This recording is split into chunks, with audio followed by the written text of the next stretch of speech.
Bonjour et bienvenue. Installez-vous confortablement pour écouter cette histoire. N'oubliez pas de vous abonner et d'activer les notifications pour ne rien manquer de nos prochains contenus.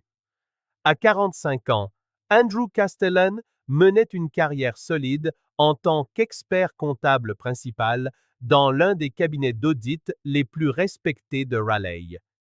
Il nourrissait la certitude inébranlable de connaître intimement la femme qui partageait sa vie depuis 16 ans.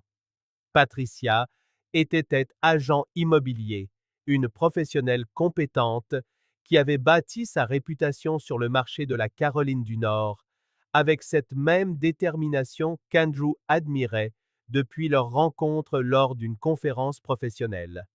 Il vivait dans une résidence de grand standing du quartier de North Hills, un de ces immeubles avec concierge 24 heures sur 24, salle de sport dernier cri et des voisins qui échangeaient des sourires polis dans les ascenseurs.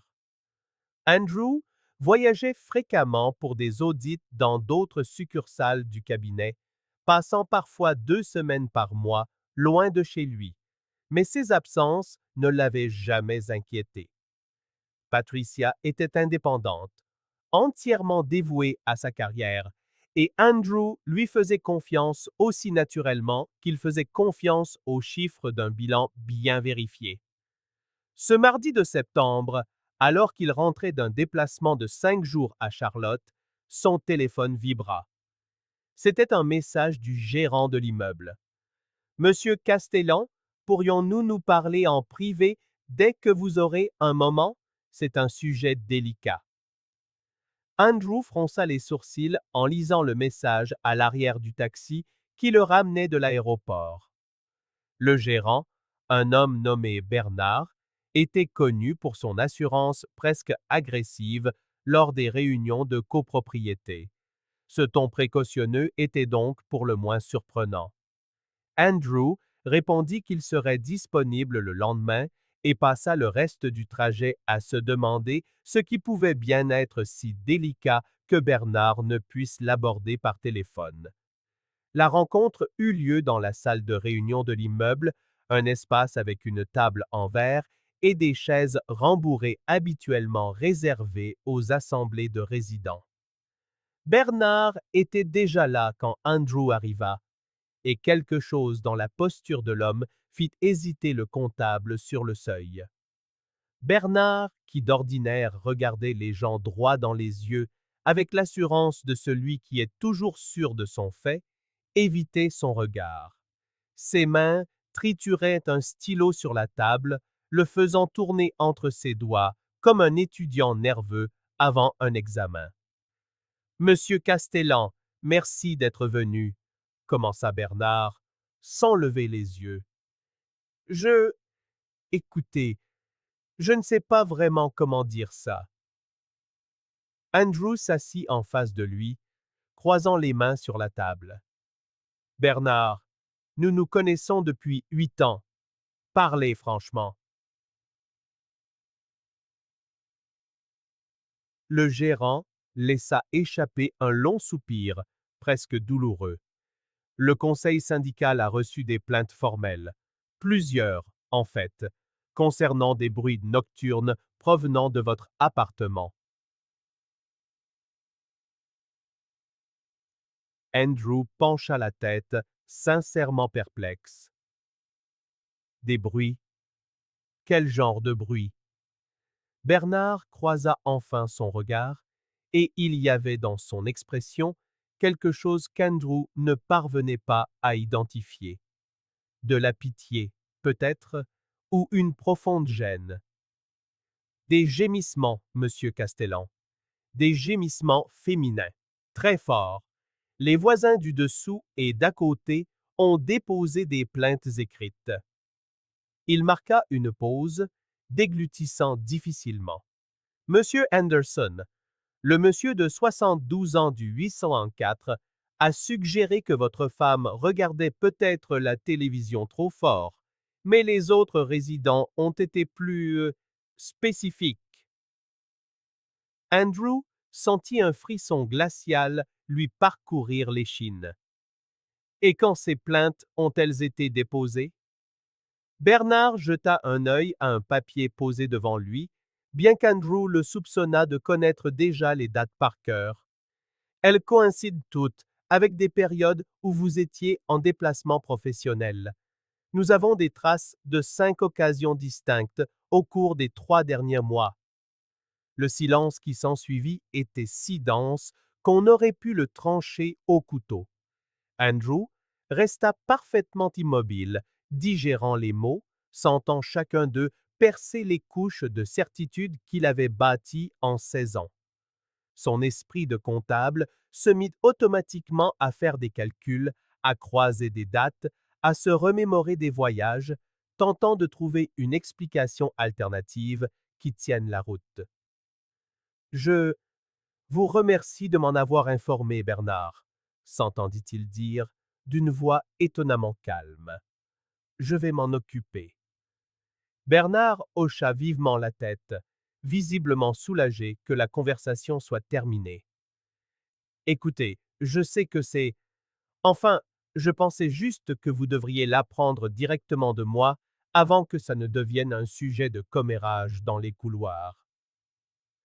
Andrew se leva, serra machinalement la main du gérant et se dirigea vers l'ascenseur avec des pas qui semblaient appartenir à quelqu'un d'autre. De retour à l'appartement, il trouva Patricia dans la cuisine, en train de préparer le dîner. Elle parlait avec animation d'une propriété qu'elle avait fait visiter le matin même. Andrew observait sa femme, ses gestes familiers, la façon dont ses mains bougeaient quand elle parlait, et il se demanda combien de fois il l'avait regardée sans vraiment la voir. Cette nuit-là, Andrew ne dormit pas. Allongé à côté de Patricia, écoutant sa respiration régulière, il passait en revue mentalement chaque voyage des derniers mois. Les SMS qu'elle lui envoyait pour demander si son vol s'était bien passé, les appels du soir où elle semblait légèrement essoufflée et disait rentrer de la salle de sport, les photos du dîner qu'elle envoyait montrant une seule portion. Tout avait semblé normal à l'époque. Désormais, chaque détail prenait une teinte sinistre. Pendant les 3 jours qui suivirent, Andrew fonctionna en pilote automatique. Il alla au bureau, assista à des réunions, répondit à des emails, mais son esprit était ailleurs, en train d'échafauder un plan. Après tout, il était comptable.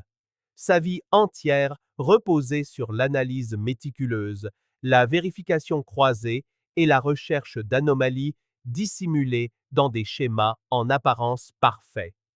Si Patricia cachait quelque chose, il trouverait la preuve avant de formuler la moindre accusation. Son prochain voyage était prévu pour la semaine suivante, un audit de routine de 4 jours dans une succursale à Greensboro. Andrew maintint les apparences, disant au revoir à Patricia le jeudi matin avec leur habituel baiser sur le front.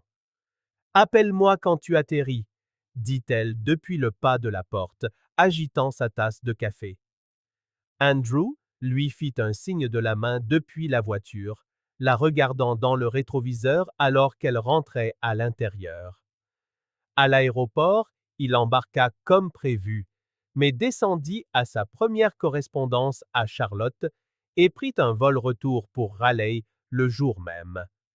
À 16 heures, il était installé dans une chambre d'hôtel à 2 rues de sa résidence, avec une vue partielle sur l'immeuble où il vivait.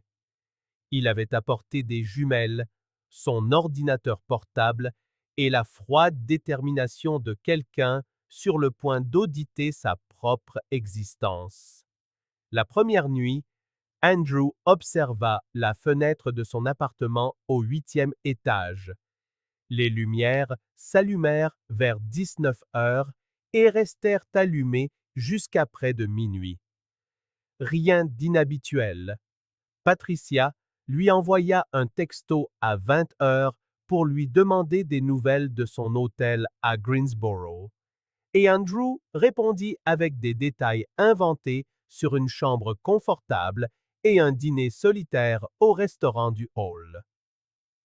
Le mensonge avait un goût amer, mais il l'avala avec le sandwich froid qu'il avait acheté dans une épicerie. La deuxième nuit, quelque chose changea. Vers 21 heures, Andrew vit les lumières de l'appartement s'éteindre complètement, à l'exception d'une lueur bleutée qui pouvait être une télévision dans la chambre. Une demi-heure plus tard, une silhouette apparut brièvement à la fenêtre du salon et Andrew ajusta les jumelles avec des mains qui tremblaient légèrement.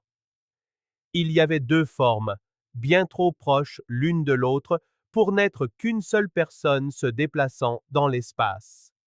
Les rideaux furent tirés quelques instants plus tard, mais Andrew en avait déjà assez vu pour confirmer ses pires craintes. Il passa les heures suivantes assis sur le lit de l'hôtel, le regard vide fixé sur le mur. La douleur qu'il avait anticipée était là, enfouie sous des couches de quelque chose de plus pragmatique, le besoin de savoir. Il ne lui suffisait pas de confirmer qu'il y avait quelqu'un d'autre.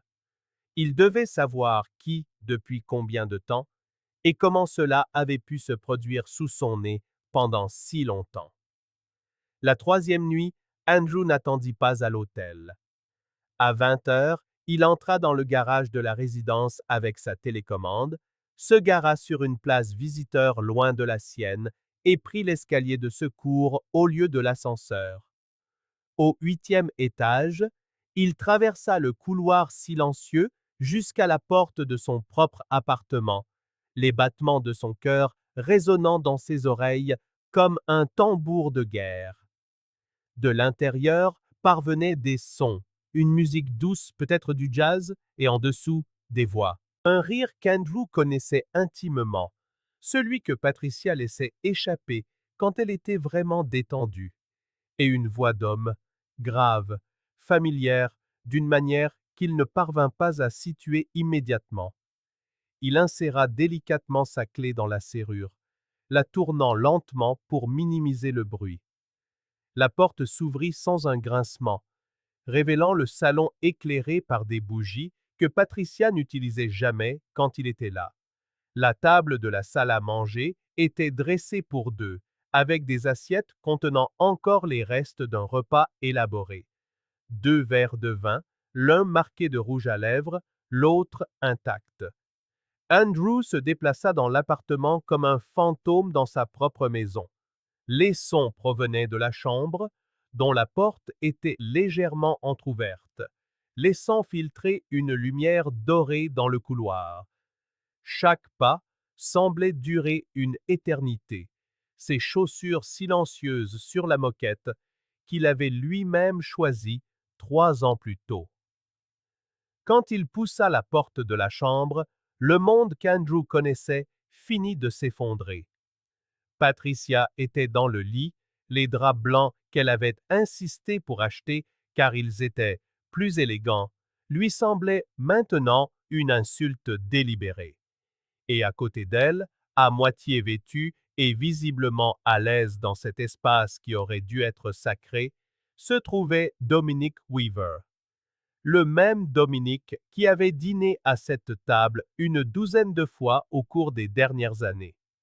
Le même Dominic qu'Andrew avait salué aux fêtes de fin d'année de l'agence immobilière de Patricia. Le même Dominic que Patricia appelait son mentor, l'agent expérimenté qui l'avait aidé à s'établir sur le marché à ses débuts. Le son qu'Andrew fit en entrant dans la pièce était à peine audible, peut-être juste une respiration plus profonde, mais ce fut suffisant. Patricia tourna la tête, ses yeux rencontrant ceux de son mari. Pendant un instant, personne ne bougea. L'air dans la pièce sembla se solidifier, piégeant les trois protagonistes dans un tableau d'horreur domestique. Andrew. La voix de Patricia sortit étranglée, ses mains tirant instinctivement le drap pour se couvrir, comme si cela pouvait effacer ce qu'il venait de voir. Quoi? Tu n'étais pas à Greensboro? Andrew ne répondit pas tout de suite.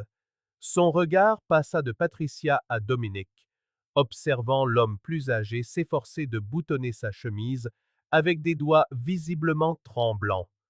Dominic avait 58 ans, des cheveux grisonnants et une alliance qui brillait à la lumière alors qu'il levait la main pour fermer les boutons. Marié depuis 23 ans, se souvint Andrew. 3 enfants adultes, une femme nommée Gloria, qu'il avait rencontrée lors de dîners de fin d'année. Depuis combien de temps? Demanda enfin Andrew, sa voix plus calme qu'il ne l'aurait cru, du même ton qu'il utilisait lors de réunions tendues avec des clients, professionnels et détachés, comme s'il discutait d'anomalies dans un bilan financier plutôt que des ruines de son mariage. Patricia ouvrit la bouche, mais aucun son n'en sortit. Ce fut Dominique qui rompit le silence, sa voix grave lourde de défaite. Andrew, écoute, ce n'est pas... On peut en parler. Je ne t'ai pas posé la question. Le coupa Andrew sans hausser le ton. J'ai posé la question à ma femme. Depuis combien de temps, Patricia? Le silence qui suivit dura assez longtemps pour qu'Andrew compte mentalement jusqu'à 15. Quand Patricia répondit enfin, sa voix n'était qu'un murmure. 7 ans. L'information frappa Andrew comme un coup physique, bien qu'il ne bougeât pas. 7 ans, près de la moitié de leur mariage, plus de 2500 jours passés aux côtés d'une femme qui gardait un secret de la taille d'une vie entière. 7 ans, répéta Andrew, testant les mots sur sa langue. Donc, quand tu as pleuré sur mon épaule il y a 5 ans parce que ta mère était malade, tu couchais déjà avec lui.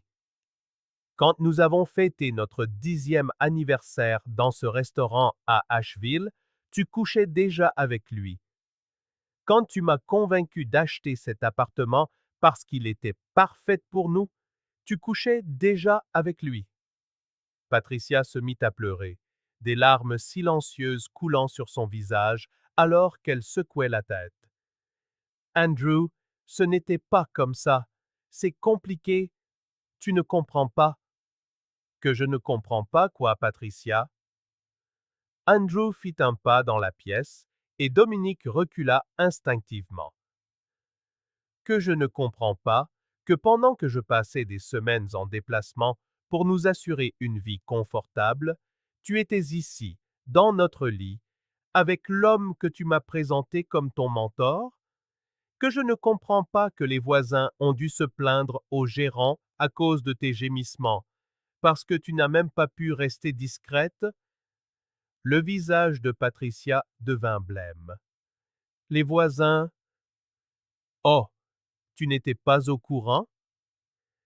Andrew laissa échapper un son qui aurait pu être un rire dans une autre situation. Bernard m'a convoqué il y a 3 jours, très embarrassé. Le pauvre. Il a dû m'expliquer que ma femme fait tellement de bruit en couchant avec un autre homme que les gens ne peuvent pas dormir.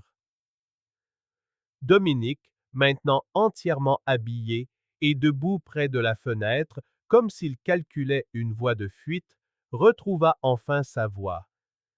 Andrew, s'il te plaît, je sais que ça a l'air terrible, mais nous pouvons gérer ça civilement. Personne n'a besoin de savoir. Andrew se tourna pour lui faire face directement pour la première fois.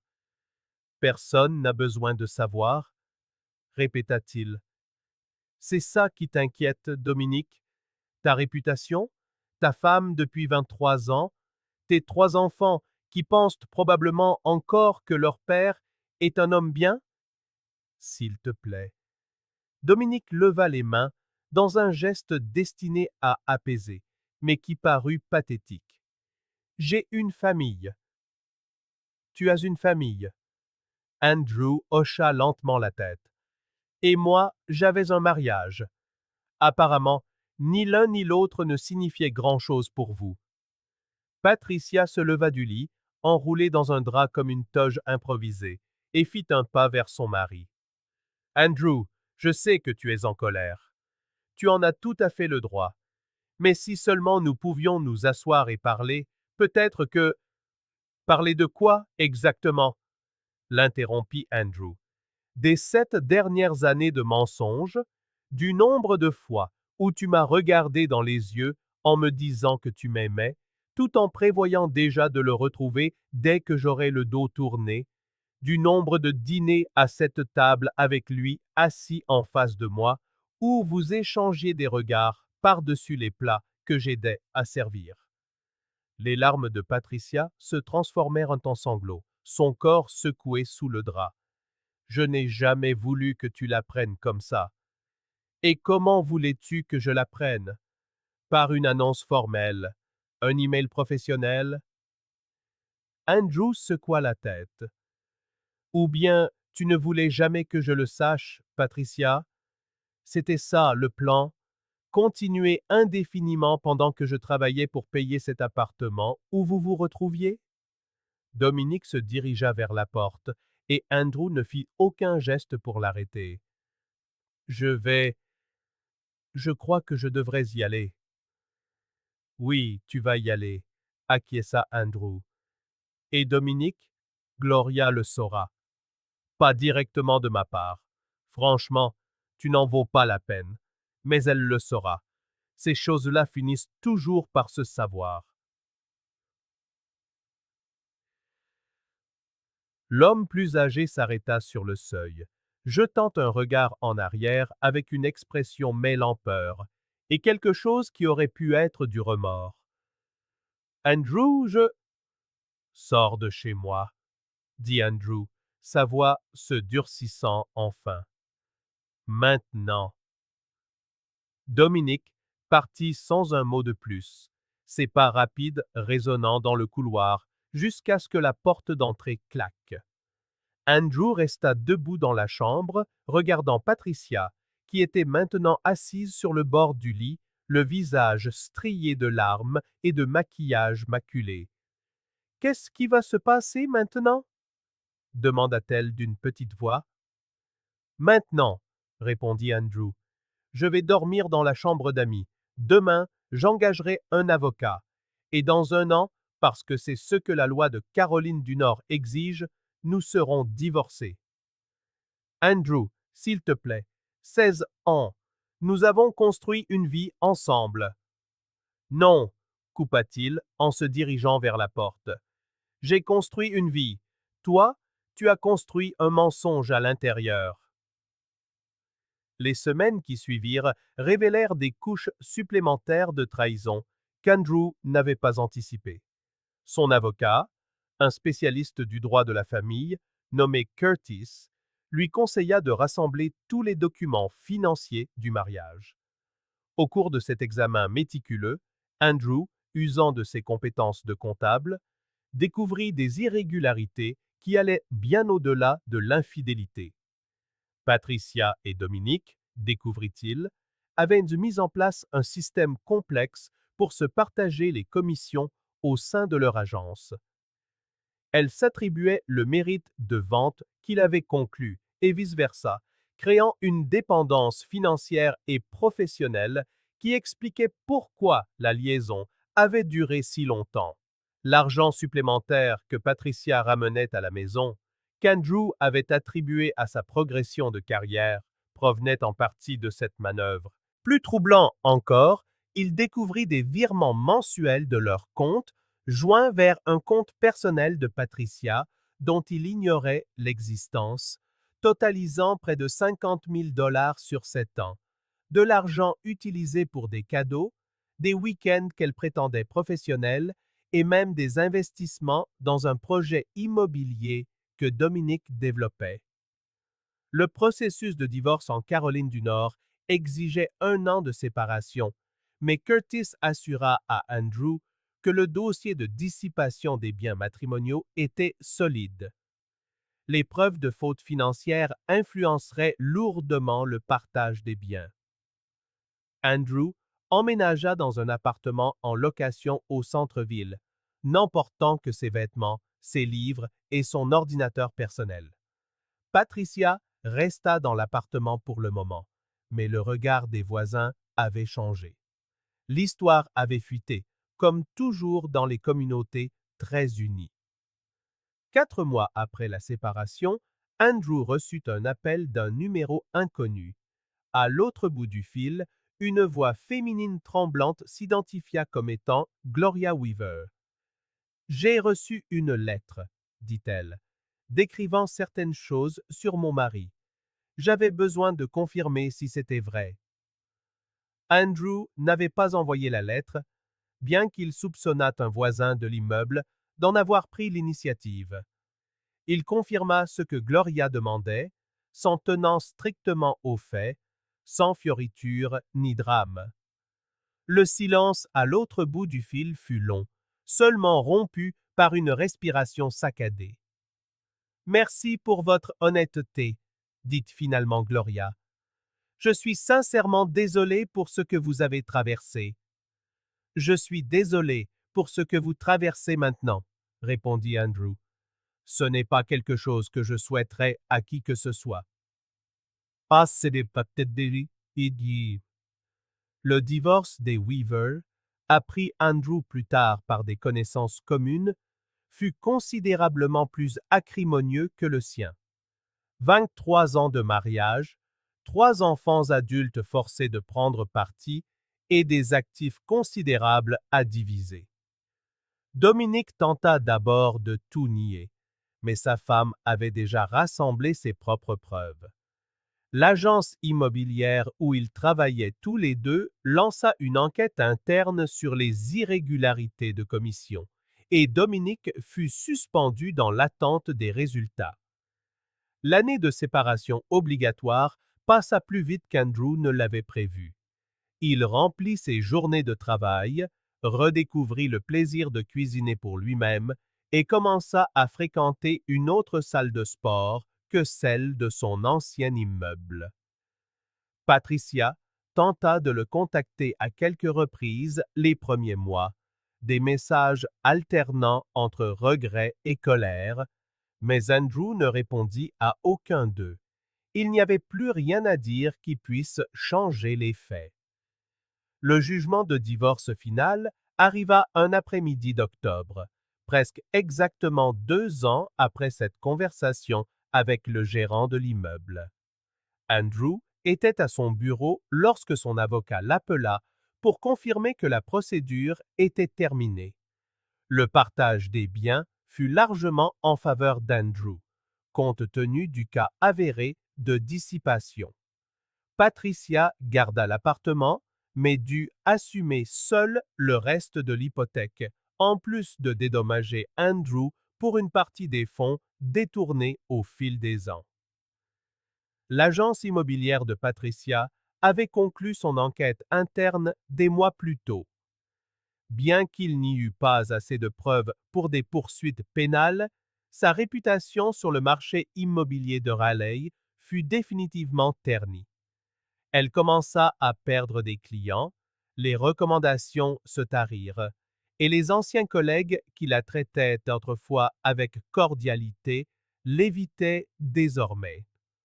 6 mois après le divorce, Andrew apprit par une connaissance commune qu'elle avait déménagé à Wilmington, essayant de repartir à zéro sur un marché où personne ne connaissait son histoire. Dominique fit face à des conséquences encore plus dures.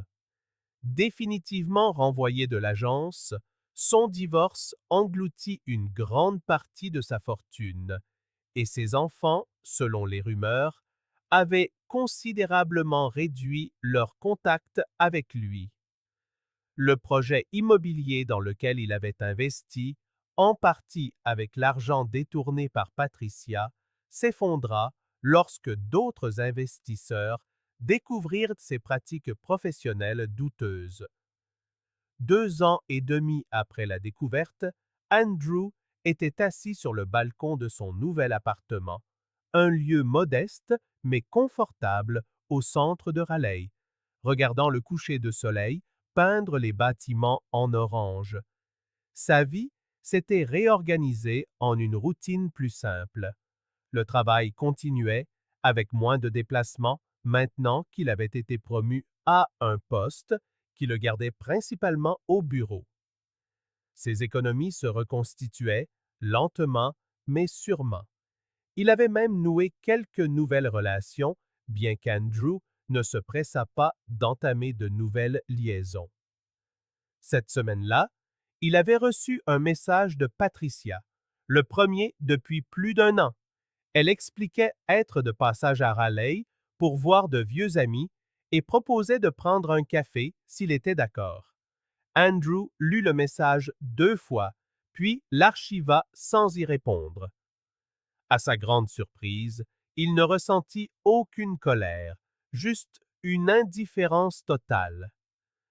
Patricia appartenait à une autre vie, à une version de lui-même qui croyait encore aux contes de fées, à ces histoires de mariages éternels. Le soleil disparut derrière les immeubles, laissant le ciel se teinter de nuances violettes et grises. Andrew termina son café, lava méticuleusement sa tasse et alla dans le salon poursuivre un documentaire commencé la veille. La solitude qui l'entourait n'était pas aussi pesante qu'il l'avait imaginé durant les premiers mois qui avaient suivi la séparation. Elle était plus légère, plus respirable, comme une pièce bien aérée après des années passées, fenêtres closes.